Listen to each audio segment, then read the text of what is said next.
Hi ಎಲ್ಲರೂ ಹೇಗಿದ್ದೀರಾ? Welcome to mini vlog. ಇವತ್ತು ನಾನು ಪಿಜನ್ ಅವರ ಇಡ್ಲಿ ಮೇಕರ್ದು ರಿವ್ಯೂ ಕೊಡ್ತಾ ಇದ್ದೀನಿ. ಇದು ಹೇಗೆ ವರ್ಕ್ ಆಗುತ್ತೆ ಹಾಗೆ ಇದನ್ನ ಹೇಗೆ ಕ್ಲೀನ್ ಮಾಡಬೇಕು ಅಂತ ಕೂಡ ತೋರಿಸ್ಕೊಡ್ತೀನಿ. ನಾನಿಲ್ಲಿ ಇಡ್ಲಿ ಮೇಕರ್ ತೊಗೊಂಡಿದ್ದೀನಲ್ಲ, ಇದು ಒಂದು 16 ಇಡ್ಲೀಸ್ ಆಗುತ್ತೆ. ಅಂದರೆ 4 ಪ್ಲೇಟ್ಸ್ ಇದೆ, 1 ಪ್ಲೇಟಲ್ಲಿ 4 ಇಡ್ಲಿ ಆಗುತ್ತೆ.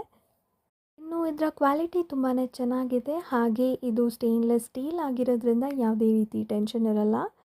ಇನ್ನು ಯಾವುದೇ ರೀತಿ ಸ್ಟೀಲ್ ಐಟಮ್ಸ್ ನೀವು ತೊಗೊಂಡಾಗ ನೀಟಾಗಿ ವಾಶ್ ಮಾಡ್ಕೋಬೇಕಾಗತ್ತೆ. ಯಾಕಂದರೆ ಕೆಮಿಕಲ್ ಡಸ್ಟಿಂಗ್ ಆಗಿರುತ್ತೆ ಅಥವಾ ಕೆಮಿಕಲ್ ಕೋಟಿಂಗ್ ಏನಾದರೂ ಆಗಿರ್ಬೋದು, ಪಾಲಿಷಿಂಗ್ ಆ ಥರ.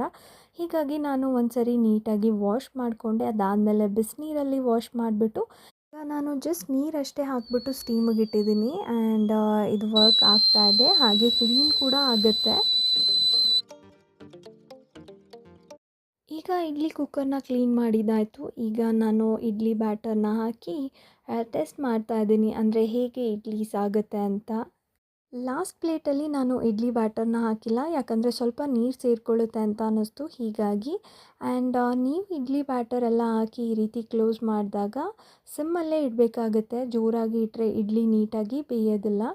ಆ್ಯಂಡ್ ಒಂದು 5 ನಿಮಿಷ ಅಥವಾ 10 ನಿಮಿಷದಲ್ಲಿ ನಿಮ್ಮ ಇಡ್ಲಿ ರೆಡಿ ಆಗೋಗುತ್ತೆ. ಇನ್ನು ಈ ಟೂಲ್ ಸಹಾಯದಿಂದ ನಾವು ಇಡ್ಲಿಗಳನ್ನ ಆಚೆ ಈಸಿಯಾಗಿ ತೆಗಿಬೋದು.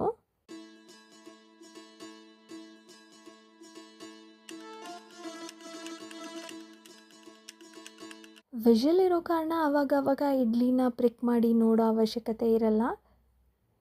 ಆ್ಯಂಡ್ ಇಡ್ಲಿ ತುಂಬಾ ಚೆನ್ನಾಗಿ ಅರಳ್ಕೊಂಡಿತ್ತು, ಹಾಗೆ ಈಸಿಯಾಗಿ ಆಚೆ ಕೂಡ ಬಂದಿತ್ತು. ನೀವು ಬೇಕಾದರೆ ತುಪ್ಪ ಇಲ್ಲ ಎಣ್ಣೆನ ಸವರ್ಬಿಟ್ಟು ಇಡ್ಲಿ ಬ್ಯಾಟರ್ನ ಹಾಕ್ಬೋದು. ಇನ್ನು ಇದರ ಬೆಲೆ 650 ರೂಪಾಯಿಂದ 700 ರೂಪಾಯಿ ಆಗ್ಬೋದು. ನಾನು ಇದನ್ನ ಆಫ್ಲೈನ್ ತೊಗೊಂಡಿದ್ದು, ಆನ್ಲೈನಲ್ಲಿ ಕೂಡ ಸಿಗುತ್ತೆ.